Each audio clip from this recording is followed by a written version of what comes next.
And now back to Christina for the Taylor Swift update.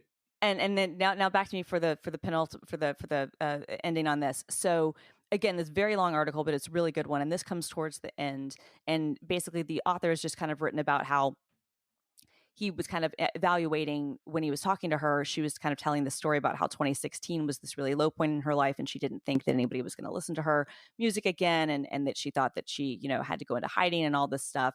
And he kind of was thinking to himself, like, but you actually, that lead single off that next album sold, that hit number one, and the album sold 1.3 million, albums its first week. And, you had this massive thing, and it didn't look, like anybody's career had died. You looked like you were a superstar who, I'm going to read from him. She looked like a superstar who was mining her personal experience as successfully as ever. I am tempted to say this, but then I think, who am I to challenge it if that's how she felt? The point is, she felt canceled. She felt as if her career had been taken from her. Something in her had been lost, and she was grieving it.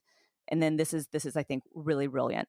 Maybe this is the real Taylor Swift effect, that she gives people, many of them women, particularly girls, who have been conditioned to accept dismissal, gaslighting, and mistreatment from a society that treats their emotions as inconsequential, permission to believe that their interior lives matter. That for your heart to break, whether it's from being kicked off a tour, or by the memory of a scarf still sitting in a drawer somewhere, or because somebody else controls your life's work, is a valid wound. And no, you're not crazy for being upset about it or for wanting your story to be told. That seems fair.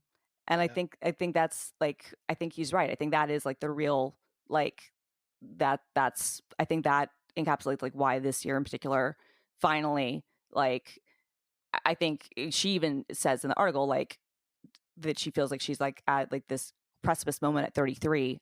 I don't think anybody anticipated that she would have the year that she had, but I think that's it, is that it's, it gives people, especially women and particularly girls, like permission to be like, yes, this shitty thing happened to me, and I might be over dramatizing it in my own head, or I'm not, but I can feel this. And that's pretty fucking great. I'll make my own goddamn video about it.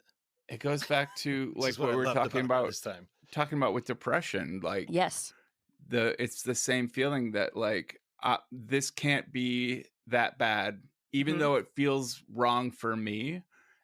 Like, let's put it in the context of everybody else, and I'm not special, and I don't deserve to have these feelings. And I think it speaks to that kind of. Yes. Yeah. No, I mean, and you see it like at the concert. I can't wait for you guys to watch the tour movie when it comes on streaming and Plex accounts.